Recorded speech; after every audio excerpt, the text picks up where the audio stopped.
my eyes.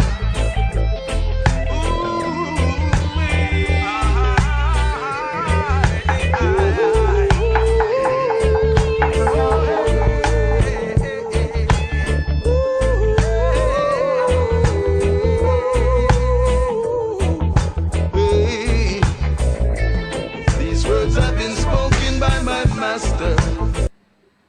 Hi, welcome to Celebrate Life on reggae.com. Today, we are looking at the King's proposal. And we are we're looking at another whole aspect. But before we break it down, I just would like to invite you to listen to the King's proposal.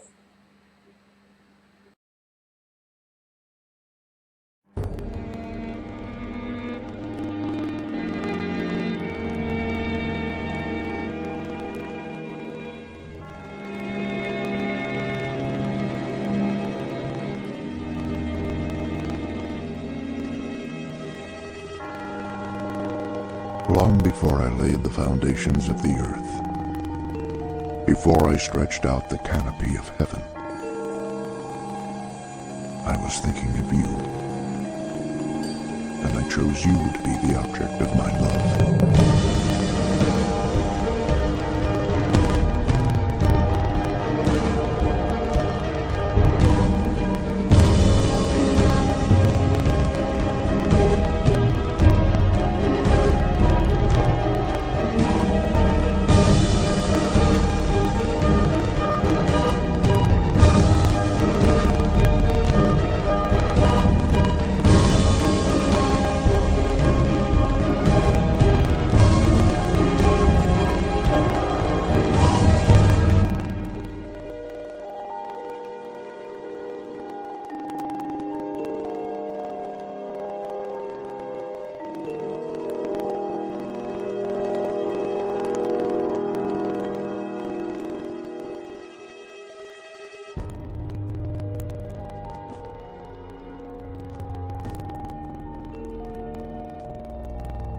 Before you ever knew me, I knew you and I loved you from the first moment of your life.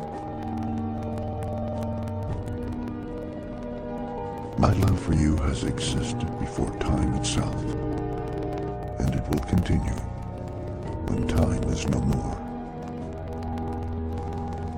You are worth so much to me. In all the universe which I created, you are my most treasured possession. There is none like you.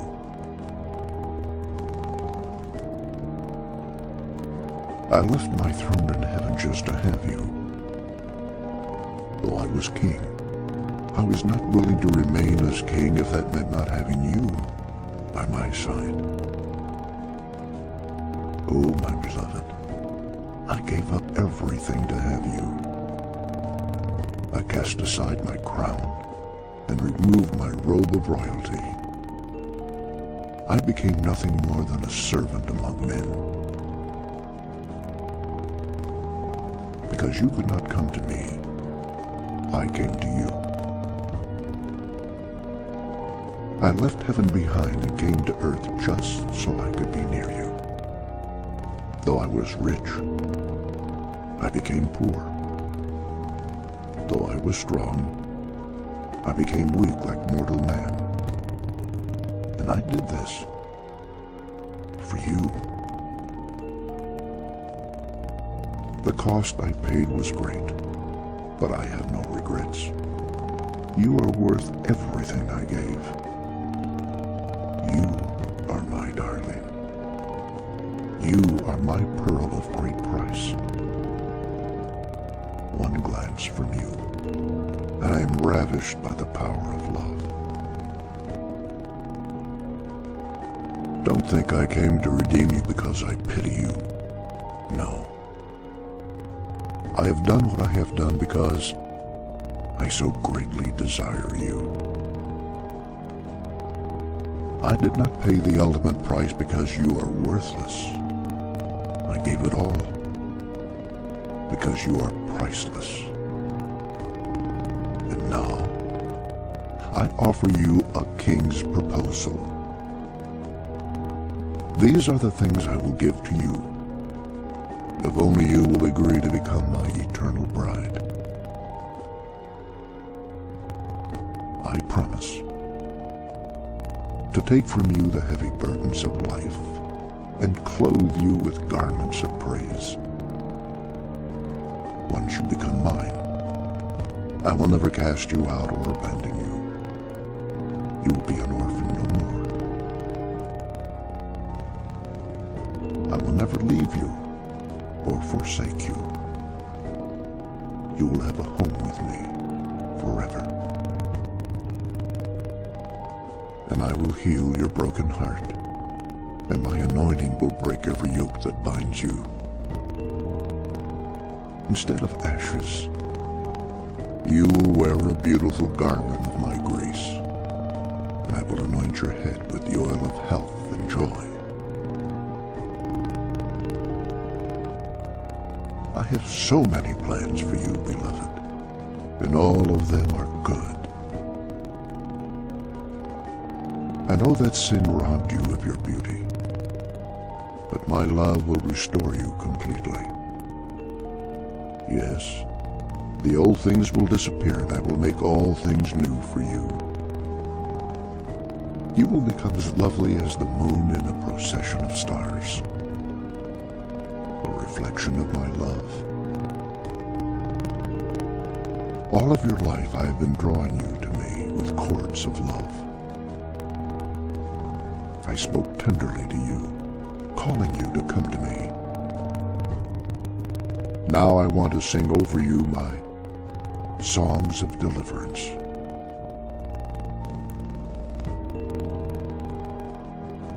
Once you come to know how deep my love for you truly is, you will live with confidence. My love for you is perfect, and perfect love will cast out all of your fear. If you should ever lose faith in me, I will never lose faith in you. When you fail, I will be there to help you. When you fall, I will carry you. The smallest sparrow looks to me for help. Won't I care for you as well? You're worth so much more to me. Your mind will rest in perfect peace, free at last from doubt and confusion, and nothing will be able to pry you from my arms, because I will hide you in the shelter of my love. You will nestle safely beneath my wings.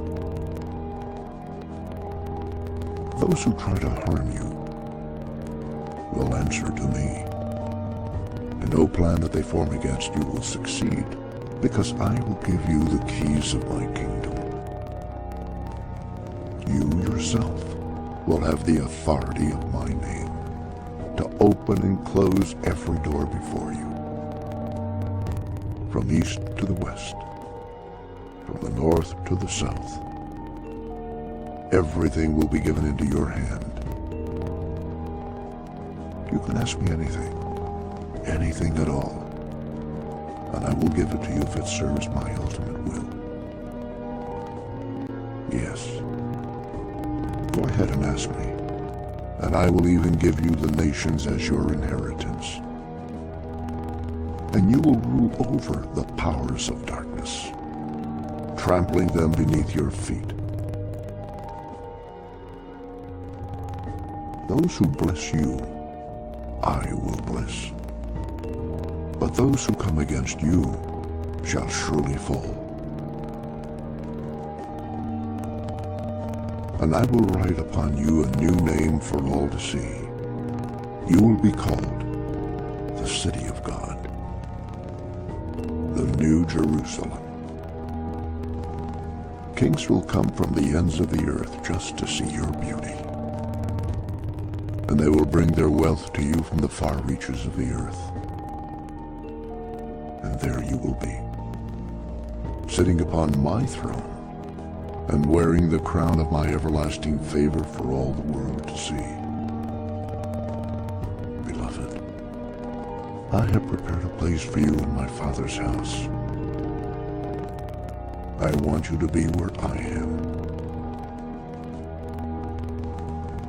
We will walk together in the cool of the day, strolling arm in arm in the garden of God, in paradise restored. And you will eat from the tree of life that is there.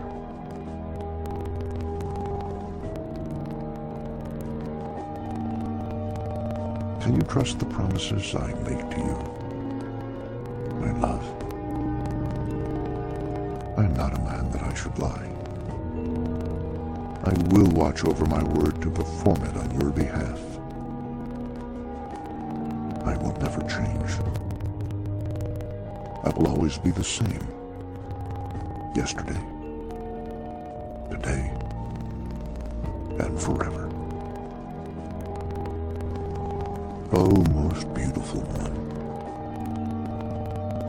my love, my dove, my beloved. If you will accept your king's proposal, all these great and precious promises will be yours. My bond is my word, and my covenant is sealed with my own blood, which was given to purchase you. I will love, honor, and cherish you all the days of your life. And I will be with you always, even to the end of the world. This is my proposal. What will you answer?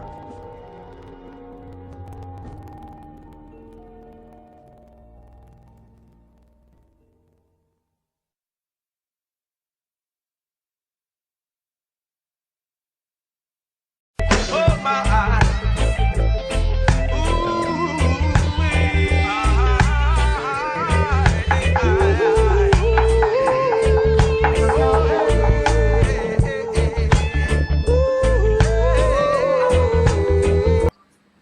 Hi. So you have just listened to the King's proposal, and now we want to break down the area that we are going to concentrate on today here on Celebrate Life, showing how you can celebrate every moment of every day. Wow. Well, the section we're looking at today, who was listening to yesterday's program? If you didn't, you've got to go back and look at it. Oh, it's talking about ravished by love. Today, this segment says, don't think I came to redeem you because I pitied you. I have done what I have done because I so greatly desire you. I did not pay the ultimate price because you are worthless. I gave it all because you are priceless. So today we're going to look at how do we become priceless? And that's the title for our show today, Priceless. Because becoming who you are, that is priceless, is finding your place in the whole scheme of things and embracing all the differences in order to become whole.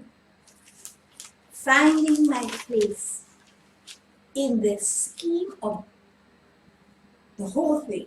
We do not become priceless unless we patch in with all the other persons who are different from us. It's about unity, but it is also about wholeness. I cannot become whole without the part that you supply.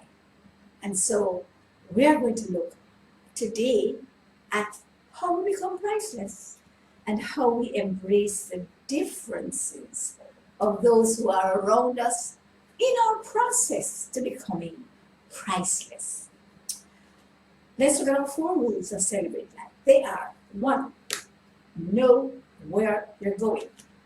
2, know your driver. 3, Pay as you enter, not at the end. And 4, enjoy the ride. And as usual, we have to do the first 3 steps before we are able to do the final step, of enjoying the ride. So let's start with the first one, which says, know where you're going. Reorganizing my time and money. Realigning the use of my time and money according to God's priorities. Making the connection of faith with life or death. Do you remember yesterday we spoke about making that connection of life and death? We spoke about the connecting point is the mouth. If I speak life and death are in the power of the tongue. Or if I speak death, then that's what I shall have. And the word says choose life or choose death. That's a connecting point. So what you speak is so very, very important. But outside of what I speak now, I have to now go and reorganize the 2 pivotal resources that we have. The Word of God says you choose God or Mammon. We did another program on that. But in this scenario that we all find ourselves, there are 2 limiting factors. One is time. We all have the same 24/7. Nobody has more time than anybody else. And it doesn't matter what your status is. It doesn't matter what your possessions are. It doesn't matter what you do. You could be mentally incapacitated or challenged in any area of life. You have the same time. And we did a program, we did a whole series of almost 40 odd days of time management, where we looked at how we need to manage our time in relationship to the relationship hierarchy, which was how we manage our time in relationship to our time with our Creator, our time with our family, and the breakdown within the family, our time with our purpose, our job, school, or calling, our time with our church or spiritual family, our time with our community, our time with our nation, and our time in our interest in world events. Now, all of these need to have specific times that are different for each person as we are as we are motivated by the Spirit, right, within us, the Creator's Spirit within us. And as we align ourselves with those, which we sort of broke down very, very clearly, then we know exactly how we need to proceed. All right? So we need to look at those 2 factors, time and money. And it's not the amount of money you have, but it is not the amount of time that you have. It is how you utilize the money or the resources that you have and how you utilize the time that you have. Now I want to put time first, because time is our most valuable resource. It is the resource that decides whether we are going to patch into God's plan for us, as Jeremiah 29:11. I have a plan for you. One, not to harm you or to hurt you, but to give you a hope and a future, an expected end, and success and prosperity. I'm giving you 3 versions from 3 different translations, right?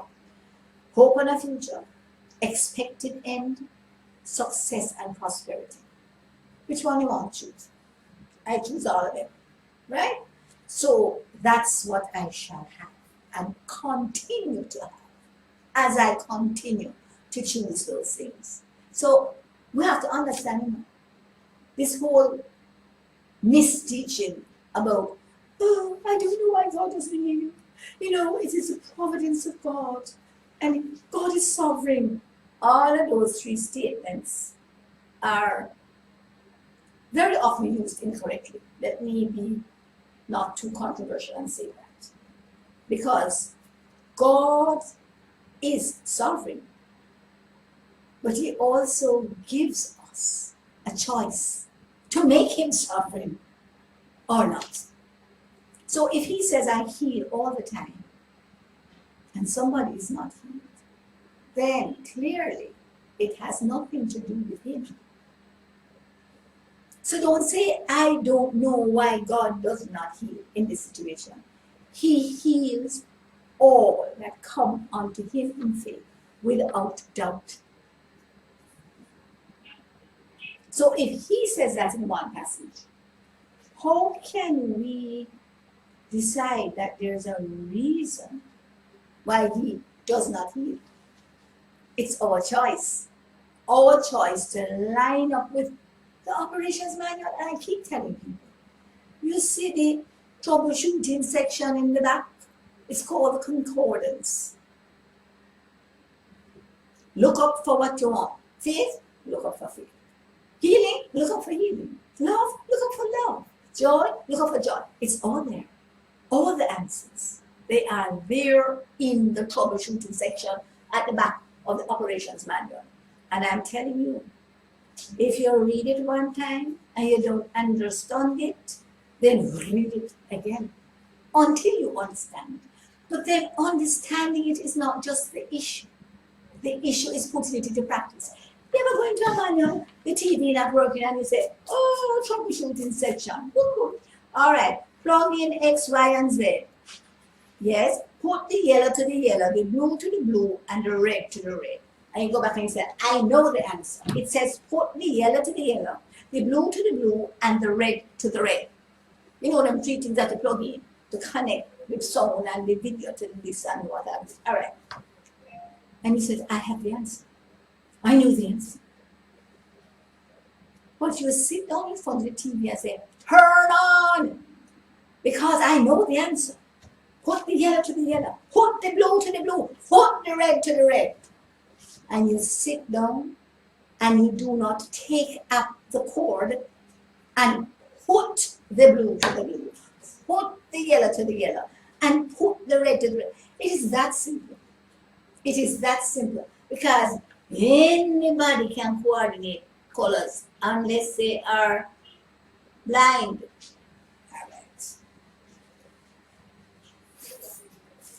Simple.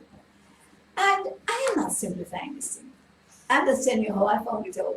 Easy, cheesy, no problem. Right? So it's your decision as to whether you are going to read the operations manual, get the information, and put it into practice. Know where you're going. Reorganizing my time and money. Realigning my use, actual doing of time and money according to God's priorities. See them here again? All right. Make the connections of faith. Why I don't know I'm going to get over this financial thing. The country gone, daddy. Why? That's a connection through fear into death. God has a plan for this country. His plan is to bless the whole of humankind through this country before God and all mankind. I pledge the loyalty, everything that I am, so that I can carry out his plan.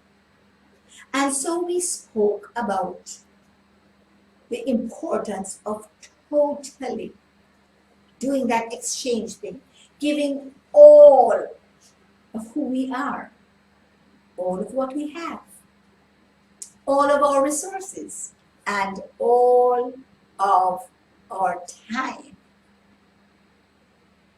And the thing about this exchange is, you want to talk about redeeming the time?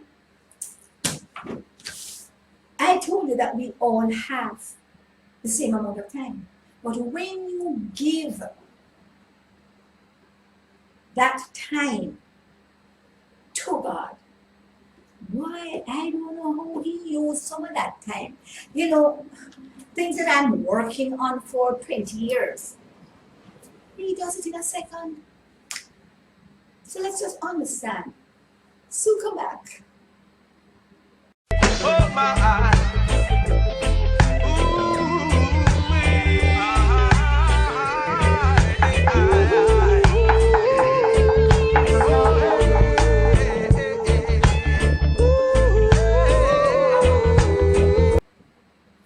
Okay, we're back in our next segment. And in this segment, we didn't know where you're going. The first segment. This segment, we're going to look at know your driver and pay as you enter so that you can enjoy the ride. So we're into know your driver. He ever lives. You know who the driver is? Our creator. And he transmits the information to us through his book and by the living example of the Son, Jesus. So he ever lives to give gifts to men. You need to know who you're working for. Not the one who comes to kill, steal, and destroy. He ever lives to give gifts to men. And there's another passage that talks about the fact that we have been saved unto good works. Saved from what? The bad works unto good works. Right? And to our time and the choice or the ability to earn and the opportunity to expand the kingdom. Now, let me just back up because I didn't even understand what I wrote there. One, ever lives to give gifts to men. Two, he spoke about what he gives us in Deuteronomy 8:18. He says, I have given you health. That's just one of the myriad of gifts that he has given us. I have given you health so that you can acquire wealth, so that you can expand the kingdom of God. So here we are looking at the same combination of time and resources. Health is all about time. So many people dying untimely deaths because they have not been able to embrace the divine health and the divine healing. Now, a lot of things that we talk about predestined, we are predestined to be conformed to the image of his Son, which is the same image of him that he has placed in us at birth, and now we are predestined to be conformed back to that image through his Son. So that's how you get back to your original intent. That's what we call it rebirth, right? And he has now given you this health so that you can acquire wealth. You cannot acquire wealth without health. Because if you, in your state of ill health, acquire wealth, then you have to use all the wealth on your ill health, right? And there is one purpose for acquiring wealth, and just for the expansion of the kingdom of God. One purpose. Because as you expand the kingdom of God, you will also have the opportunity of being a channel, and whatever he flows through you as a channel, you get the benefit of. And clearly, what you have to give him in exchange for being a zero. Remember that program about being a zero? Whoa! Zero has exponential worth, because if you add zeros to anything, if you have a 9 and you add 0, it becomes 90, then it comes 900 and then it goes on to 9 million and 900 billion. Right? So zero has exponential value. The greatest value is in a zero that is behind God. Because he already has so much value. And when you patch up behind him and add your zero, every time you add a zero, boy, I like to add my zero after about, 10 people are before me. So 10 zeros, 10 zeros before. That's why I like to mix up the zeros. That will be 100. No, not too big. 1,000 million. I like to add my own at the end. And so that gives me 100,000 million. Whatever. But the issue is that we need to understand the value of becoming zero or becoming a channel where we give everything. Because when we give everything, in order to get availability to everything that he is.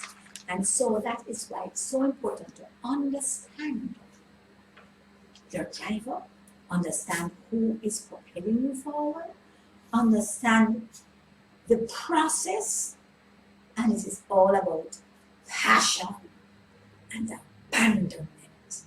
And this is my little mascot, if you want to call it. You know, that I'm a cheetah and the set today. Okay, we are still alive. Vase just fell off of my set, but that's wonderful. So here we have drying branches. How do you get ahead in the midst of dry branches? It is what I call abandonment and passion in the midst of dry places. That's how we move ahead. That's how we understand and know the plan that God has for us. Because it is always in the wilderness that you grow the most. And you are prepared for the flourishing of the desert. Right. So, what is our responsibility now? We need boy, I have to read this back. It says, pay as you enter. Now this is my response to knowing where I'm going, to know who the driver is, what he has provided for me. It says, it's all about passion and abundance. The connection between passion and abundance. We talk more. My passion to obey will determine the abundance I receive. My passion to obey will determine my abundance to receive. So, when we decide that we are going to go the way of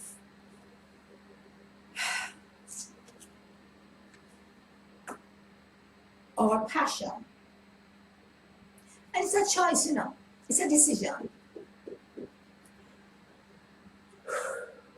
It's a decision that we all have to take momentarily, meaning that every moment of every day we have those choices. Am I going to go the route of my passion in the midst of dryness? I'm going to share a story with you. But we're moving on at this time because the issue is that he is equally passionate about us. Remember yesterday's program talked about ravished by love, and that was consumed. He is consumed by his love for us. And if we can catch a fire, you know, get a little bit of that whole passion of being consumed by our love for him, then we have the assurance that we too will be able to embrace his abundance in the midst of the dry places. It's about expressing your passion. I want to look at a few other things as we move ahead. One, timing. Immediate obedience brings immediate abundance. Delayed obedience brings delayed abundance. Now, there are a lot of people who are going to disagree with me. I obey immediately and I don't see the abundance. You need to understand spiritual timing, not meaning that it's going to take time to come down. I mean that you have been given the abundance as soon as you obey. Because not only has the abundance been just released, but you need to understand that that abundance has already taken place, meaning it has already been granted way before the foundations of the earth. So it's a done deal. So it is a done deal. Why are you behaving as if it is something to come? Once you understand the fact that the abundance has already, and this is what happens at the release, it's all about revelation. Then you start walking in it immediately, calling those things that are not as if they were. So if you know that you are going to be given a position of X, then you start dressing that way, talking that way, behaving that way, appearing, speaking, and behaving. That's how it is. How you adjust your walk, their physical situation, to line up with what has already happened. That's how you know that you've got the revelation. That's how you know you've got the revelation. So the timing is very important. Immediate obedience, immediate abundance. And then you've got to walk in that abundance. You've got to speak it, and you've got to appear as if you have had it. It's the evidence. You've got to show the evidence of things not seen. And the next one is the choices. We have to choose whether we are going to go with the blessing of obedience or the curses of disobedience. And that's another way you can use passion. You don't see it. You know you have obeyed. And so you start to manifest through your passion the blessings that you have not yet seen, but that you can actually experience and be a part of. More of that when we come back in the next segment. So come back. Oh my,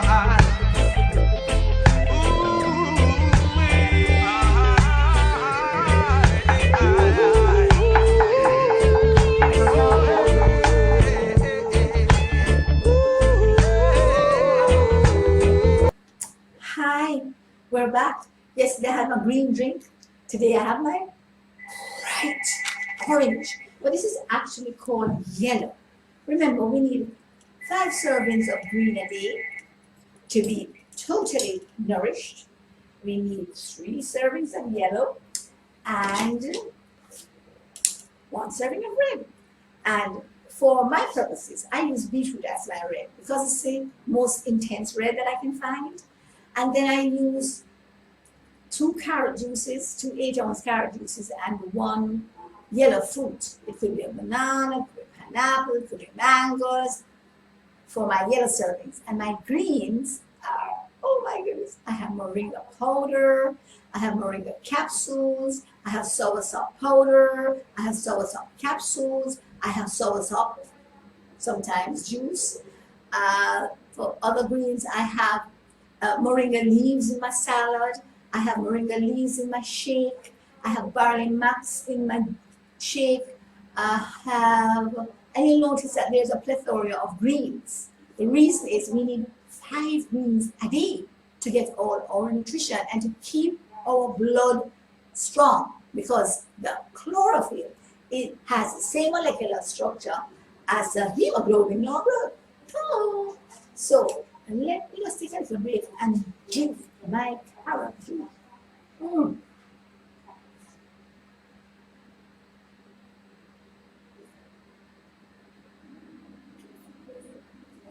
Half of it.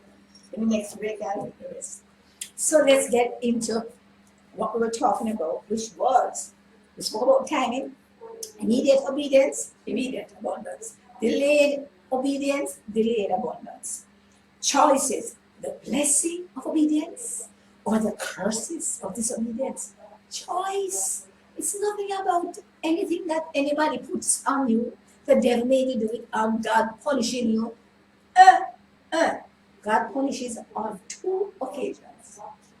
And it's not even punishing. Only 1 occasion. You know, we have the great white throne judgment. This is God's 2 judgments.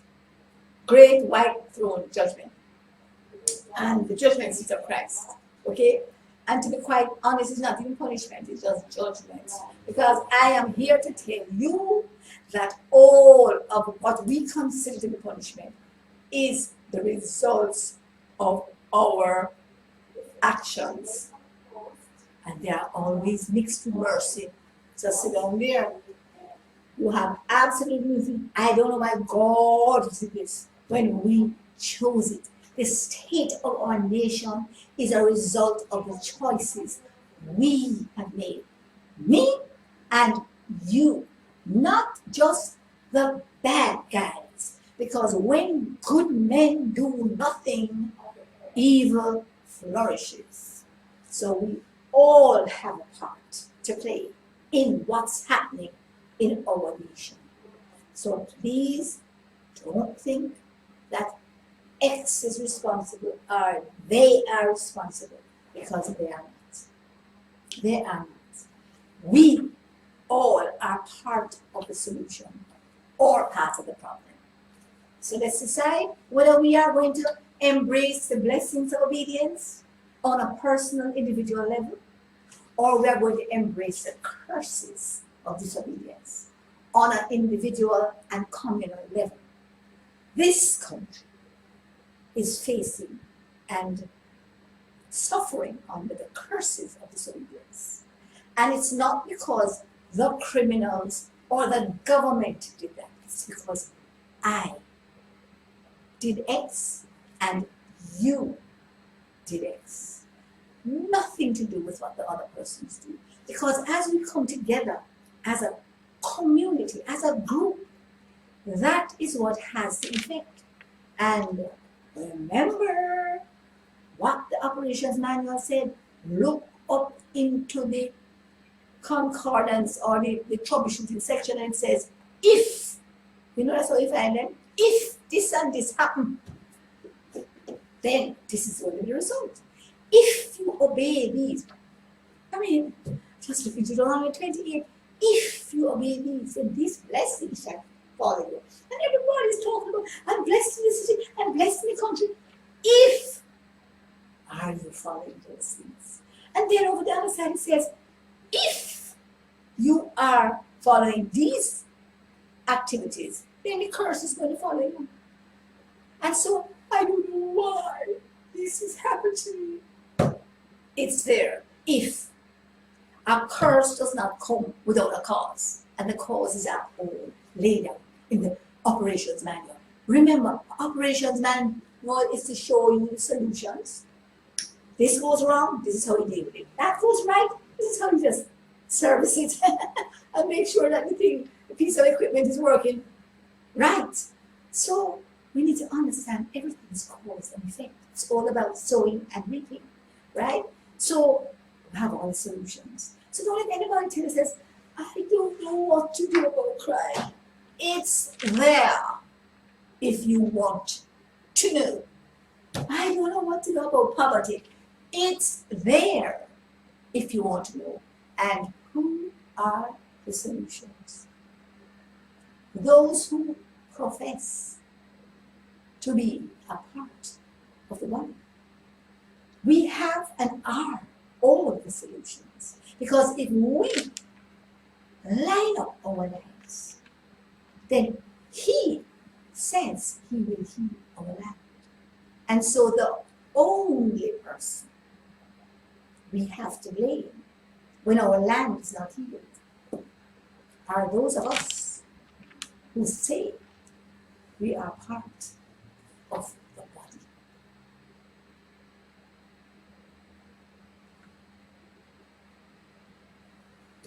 Enough said. Moving right along. We spoke about timing. We spoke about choices. We now look on to priorities. Seek first. The preparation of self for the enjoyment of the journey.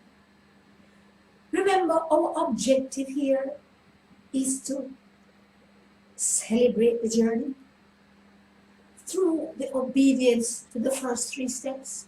1, knowing where you're going. 2, knowing your drive and capabilities, and 3, paying as you enter. At the beginning of the journey, you need to put in your part. And then it really is smooth sailing along from there. So if you have a bumpy ride, understand that you're trying to do it by yourself. Because anytime the bumpy ride with me, I know to just hop on. Remember the story about the moose and the elephant? He just run up the trunk and sit on top of the elephant. End the story. Do you remember the issue of suffering and Paul in stocks with all of these stripes? I mean, headache, backache, bellyache, pain, but not for long. Because in the midst of the suffering, of the dryness, there is abandonment to praise. And as we abandon ourselves to praise and to be thankful for life, for still being here, then the prison doors break open. And we are not just freeing ourselves, but we are the agents of bringing the preparation, gospel of peace to all those we interact with. Wouldn't you like to do that? It's a choice. And the choice is making your priorities, seeking first the kingdom and what is right, regardless of the consequences. It's the issue of abandonment and passion that will bring immediate, tangible results. Priority. Seek first. And that's the preparation for the next segment for when we come back. So, time flies when you're having fun. So come back. Oh my.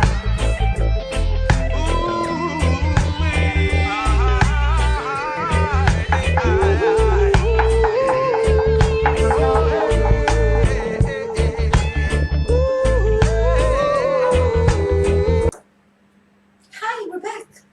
And we are looking at how we should use our resources, or most important resources, because we want to become priceless. That's what we are looking at today. How to become priceless. And it has to do with reorganizing my time and my money. Knowing who my driver is.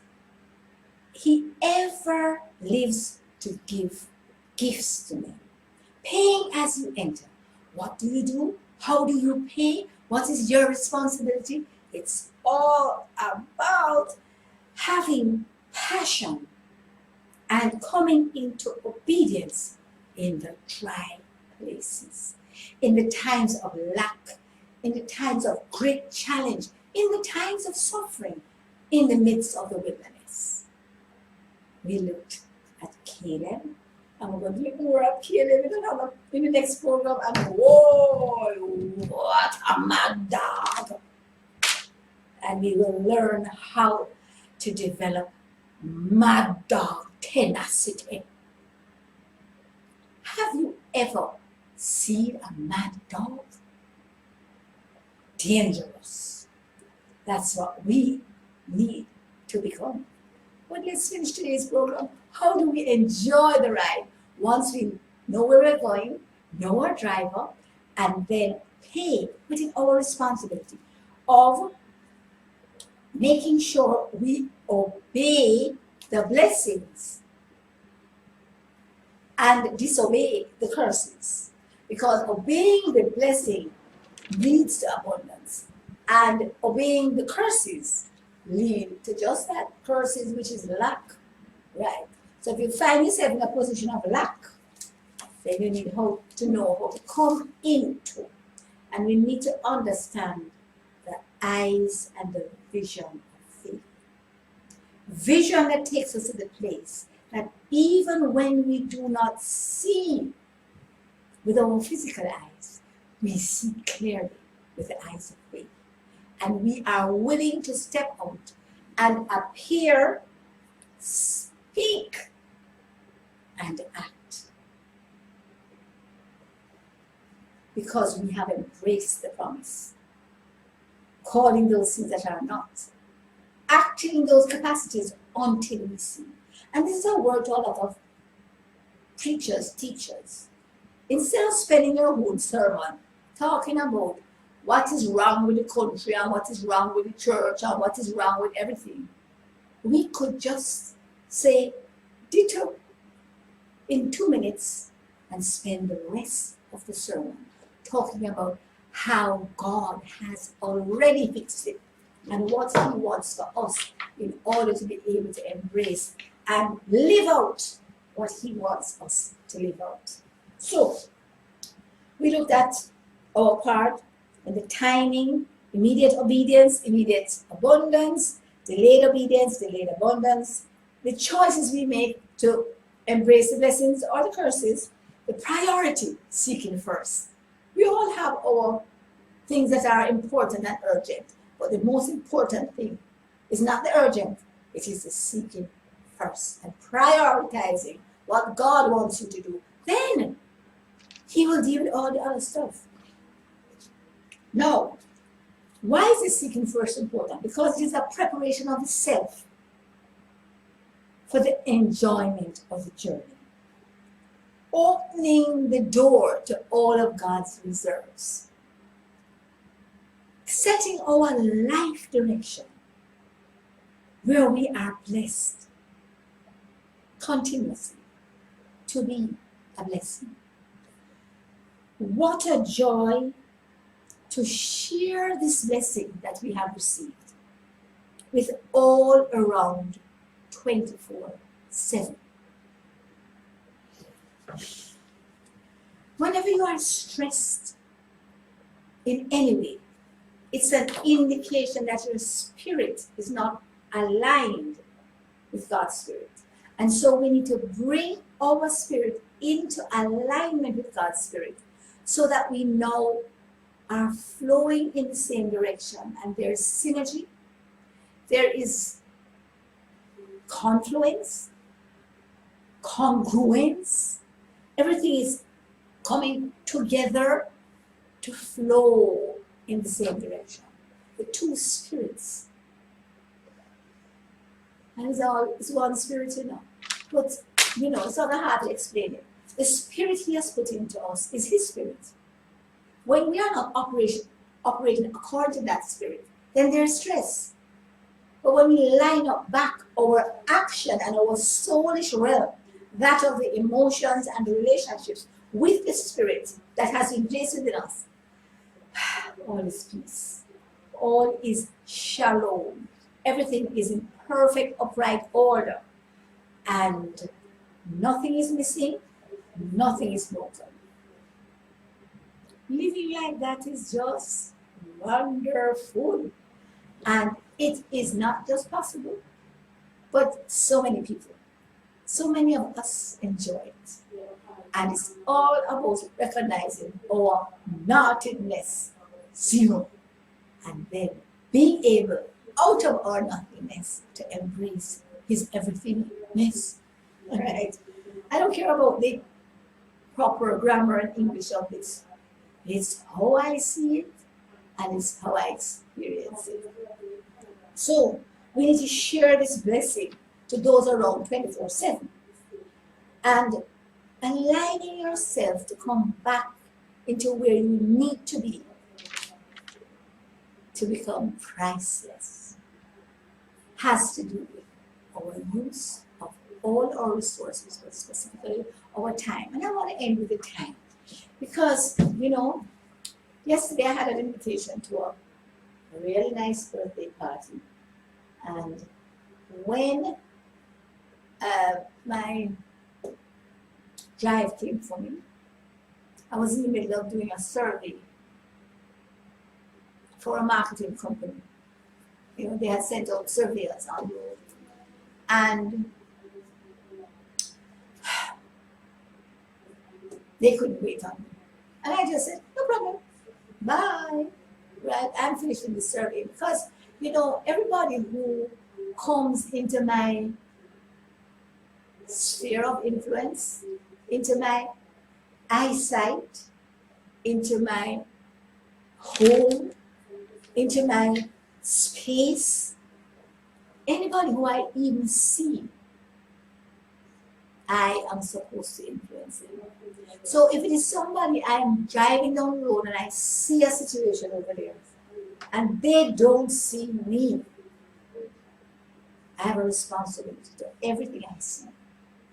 So I see a situation and I have got to now speak into that situation. There are times I'm going down the road and I see something about to happen.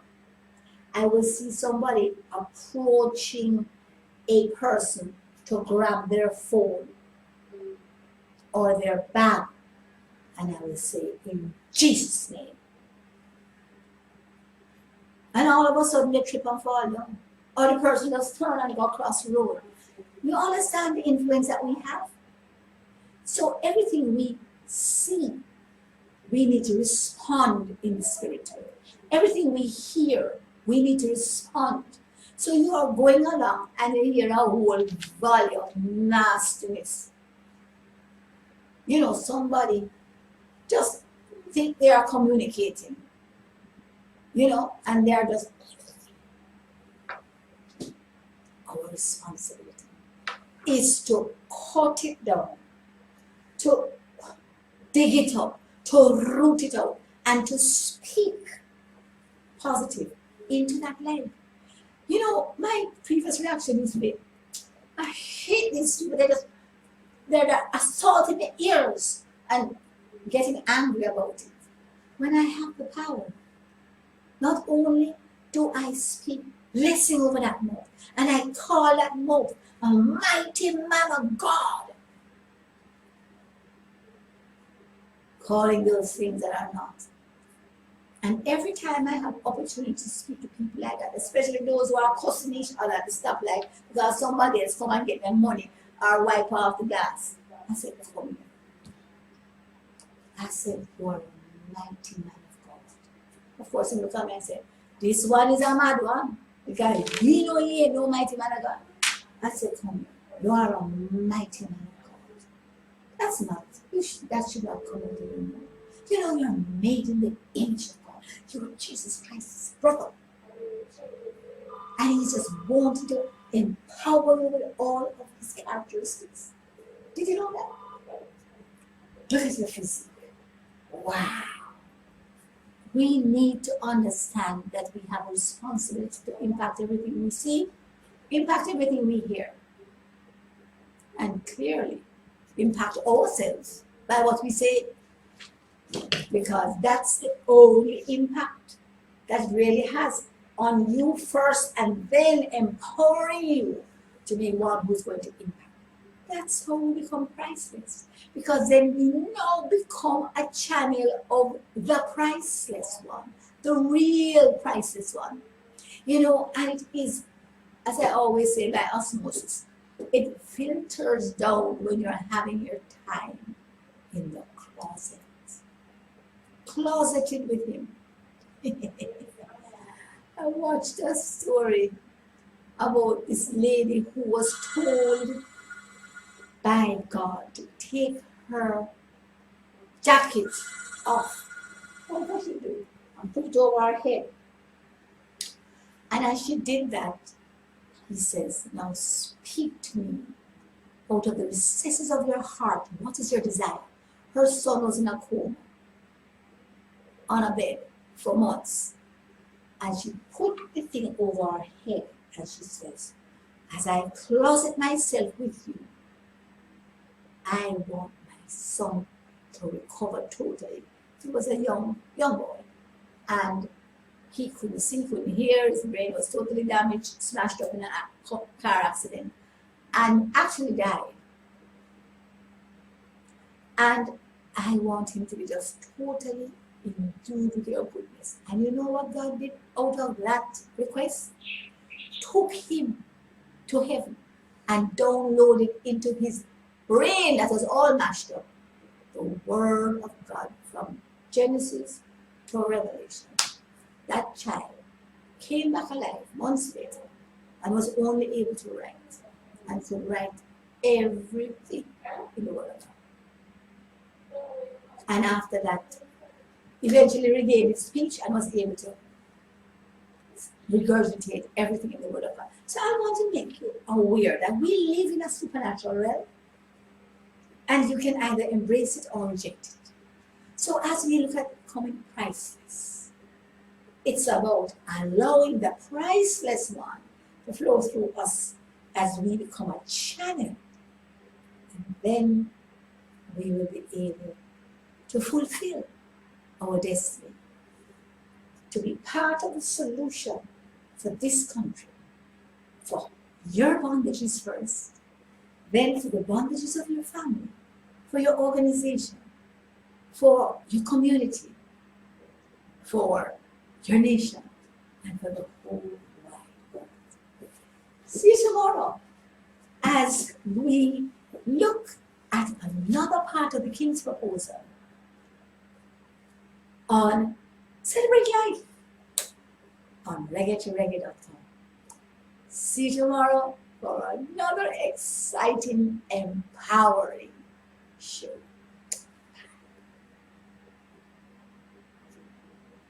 Oh my eyes.